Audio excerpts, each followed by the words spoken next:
Il est temps de vous informer sur Web Info Télévision. Mesdames et messieurs, bonsoir et bienvenue dans cette nouvelle édition du journal. Commençons cette édition du journal avec l'actualité sécuritaire. Le général-major Sylvain Ekenge, porte-parole de FARDC, a tenu une conférence de presse ce samedi 6 septembre 2025 à Kinshasa face à la controverse autour de la présence du général de brigade Olivier Gassita à Uvira. Plus de détails dans cet élément. Moi, qui vous parle, je connais même pas ma communauté. Il n'appartient pas à la communauté. Il est au service de la nation tout entière. Et c'est le sens du serment que nous avons prêté en tant que militaire, en tant que soldat. Alors, que des gens de mauvaise foi ne nous rabaissent pas dans des considérations communautaires. Un militaire communautaire n'existe pas. Et jusqu'aujourd'hui, je vous informe qu'il n'y a aucune autre ordonnance présidentielle qui a déchargé ses fonctions. Il est et reste commandant adjoint de la 33e région militaire et il a la charge des opérations et renseignements. Et je dois porter à la connaissance de l'opinion que la région militaire s'occupe pas directement des opérations. Le commandant de la région militaire, c'est le commandant Task Force. Il coordonne. Ce n'est pas lui qui combat sur le terrain. Et lui n'est pas commandant de la 33e région. Il est commandant adjoint. Il est sous les ordres du général Mwabo et le commandant. Et comme il y a eu des problèmes à Bukavu, la chute de Bukavu, il a été rappelé ici, comme tous les autres commandants. Et les investigations étaient menées. Et comme lui, on n'a rien trouvé sur lui, il est rentré. Et ceux sur qui les problèmes se posaient, ils sont restés ici. Ils ont été interpellés. Et lui n'a pas été interpellé parce qu'il n'avait rien. On lui reprochait rien du tout. C'est pourquoi il doit travailler. Parce que j'ai suivi le Dieu que vous avez suivi, et qui dit son chef est en prison, pourquoi lui l'infraction est individuelle. Il n'y a pas d'infraction collective. Et un homme d'État qui déclare des histoires vraies n'en est pas un. On va y revenir. Toujours dans l'angle sécuritaire, le Wazalendo d'Uvira monte au créneau dans une déclaration rendue publique ce 4 septembre 2025. Le général autoproclamé William Yagutumba a exprimé les rejets catégoriques du général Gassita, récemment nommé par le chef de l'État pour superviser les services de renseignement dans la région. Suivez ses propos.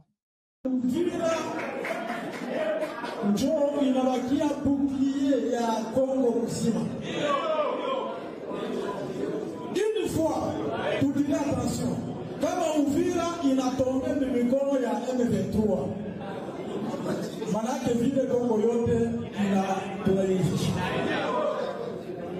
Tunapaswa kutirer attention.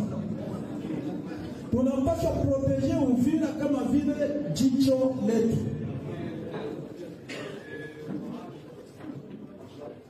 Bukavu kuna viongozi waliacha wanahusisha Bukavu. Na mpaka leo wengi miongoni mwao wako katika gereza huko Kinshasa. Lakini ajabu tunaendelea kuona sisi wazalendo, watu ambao walihusisha miti mikubwa Bukavu, Goma, nafasi zingine, leo wafike hapa kusema kwamba wanawapeleka Uvira, waongoze jeshi Uvira, wakolabore na wazalendo ndani ya shamba la vita.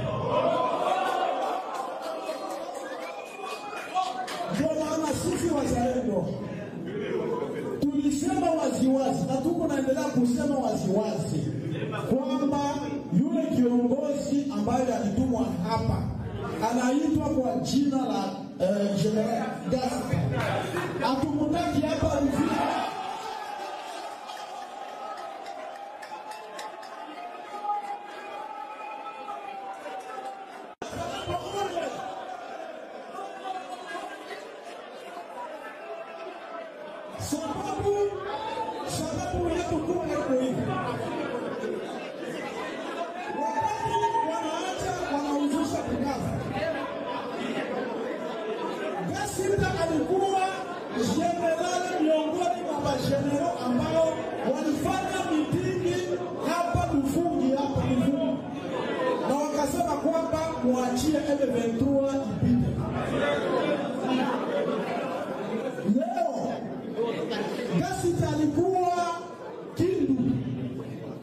Parlons maintenant du secteur éducatif et de la fonction publique. Les enseignants et fonctionnaires de l'État qui sont dans les zones sous occupation de l'AFC AM23 continuent de recevoir leur salaire grâce au mobile banking et aux agents bancaires. Ils peuvent retirer leur argent malgré l'absence d'agence physique, précise le ministre de la Communication et Médias, Patrick Mouyaya. Il est ici. Parce que vous posez la question, ça relance la problématique.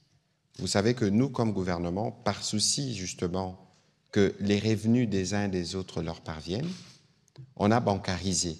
Il y a quelques années, le processus de bancarisation a commencé et il s'est consolidé. Alors, dites-moi, dans un contexte où les occupants, les supplétifs, veulent se faire un butin, une rançon derrière les parents d'élèves, c'est clair que c'est du vol. Dans un contexte comme celui-là, où il n'y a pas de sécurité, où l'aéroport est fermé, où les banques sont fermées, comment pensez-vous alors que les choses pouvaient être faites autrement que par la voie que nous avons trouvée? Parce qu'aujourd'hui, la vérité, si les banques sont fermées dans les parties du pays sous occupation, c'est une conséquence de l'agression portée par la meurtrière coalition RDF M23. C'est eux qui ont créé, notamment en tuant presque 10 000 personnes, à Goma, cette situation d'insécurité généralisée. Alors, vous pensez que dans un contexte comme celui-là, quelle est la banque qui va choisir d'opérer dans ces conditions? Parce que les banques qui font de convois de fonds, parfois par avion, l'avion va atterrir où? Et pour rajouter, peut-être que certains de vous l'oublient, les supplétifs M23 étaient un mouvement sous sanction américaine. Il n'y a aucune banque, même pas la banque du pays agresseur, le Rwanda, qui ne peut accepter de faire une quelconque affaire avec ce mouvement sans être exposé devant l'OFAC ou le département du Trésor américain pour prendre des sanctions. Alors aujourd'hui, c'est la tendance, avec un discours mensonger répété, de vouloir faire croire que nous, à Kinshasa, comme gouvernement central, nous punissons, entre guillemets, pour utiliser leur expression discriminatoire des Swahiliphones. Mais lorsqu'il y a eu des meurtres, des assassinats à Rutshuru, en masse, est-ce que ces voix qui disent que nous brimons, entre guillemets, passez-moi l'expression, le Swahiliphone, se sont levées pour dénoncer? Parce que c'est aussi d'autres Swahiliphones qui meurent, qui décèdent. C'est aussi à d'autres parents et aux élèves swahiliphones qu'on veut imposer les paiements de la gratuité de manière anticonstitutionnelle. C'est de la même manière qu'on pense qu'on peut instaurer la justice. C'est de la même manière qu'on pense qu'on peut prélever de l'impôt. Mais ils ne peuvent pas. Ils sont illégaux. Quoi qu'on dise, il ne faut pas penser que la situation doit être normale dans un contexte où vous avez des agresseurs, ceux qui ont tué des bourreaux qui sont dans la ville, ceux qui ont même fait d'une école un cimetière. Alors, il faudrait peut-être qu'on fasse une économie pour décrire leur barbarie, mais ce qu'il faut savoir, et c'est ça le plus important qu'il faut retenir, c'est que tous les jours, demain on aura conseil de ministres, nous reviendrons sur la situation. Et que tous les jours, nous travaillons, et vous avez suivi hier qu'il y avait la réunion, la deuxième réunion du comité des supervisions de l'accord qui s'est tenue à Washington, et ils ont noté qu'il y avait justement une certaine lenteur dans l'application de ce qui a été convenu dans le cadre de l'accord, parce que pour nous, tous les jours comptent. Tous les jours, c'est étouffant pour nos compatriotes qui sont sous direction des occupants. Nous travaillons quotidiennement à alléger leurs tâches. Et donc pour ça, vous pouvez en être sûr. Sur les plans de la paix et de la sécurité, dans le cadre du dialogue annuel pour la paix et la sécurité en Afrique, organisé par la Fondation Thabo Mbeki, Antipas Mbusa Nyamwisi, ancien ministre congolais de l'intégration régionale, a pris la parole lors de ces dialogues. Voici son intervention. Pour trouver une solution.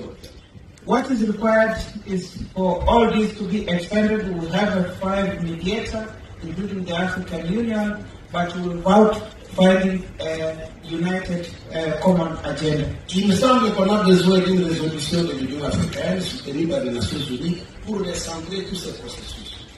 It seems there is a need for an African Union resolution to recenter all these processes for the peace of the Congo. Parce que les revendications de nos frères du M23 sont connues, M23, celles de l'opposition politique sont connues, because the demand or the revendication of the M23 are well known, and that of the oppositions are well known. On a vu Washington parler plus de 40 fois de FDR. We saw Washington speaking about 40 times about the FDLR. Ça veut dire que ça reste un problème basique, même si de l'autre côté on dit que c'est un prétexte, mais c'est un prétexte qui existe. Which means that is a basic problem, even though on the other side of government they say that it's a pretext, but which is a real pretext that exists. Il me semble que dans tous les cas de figure, le droit du travail revient à nous les Congolais. It seems to me that the bulk of the work is about us, the Congolese, dans tous les scénarios, on devra pacifier le pays. In all scenarios, we are supposed to pacify the country. Il nous faudra plus d'État là où il y a un vide, parce que les régions orientales, c'est vraiment un vide, il n'y a pas d'État. There is no time to waste here because the eastern regions are facing the challenges. Et presque tout le pays, il n'y a pas d'État. La gouvernance locale, elle doit suivre pour donner les services sociaux de base aux citoyens. And in the entire country, there is a lack of access or the access of the state, and therefore there is no service. La troïka politique, présidée par le ministre des Finances Doudou Fwamba Likunde, a échangé ce vendredi 5 septembre 2025 avec la mission du Fonds monétaire international en séjour à Kinshasa. Cette rencontre s'inscrit dans le cadre de préparatifs de la deuxième revue du programme FMI RDC prévue pour octobre prochain. Une étape cruciale qui pourrait permettre le décaissement de plus de 5 millions de dollars américains. Voilà, mesdames et messieurs, c'est la fin de cette édition du journal. N'oubliez pas de vous abonner et d'activer la cloche de notification pour être au courant de tout sur Web Info TV. À très bientôt pour la prochaine édition.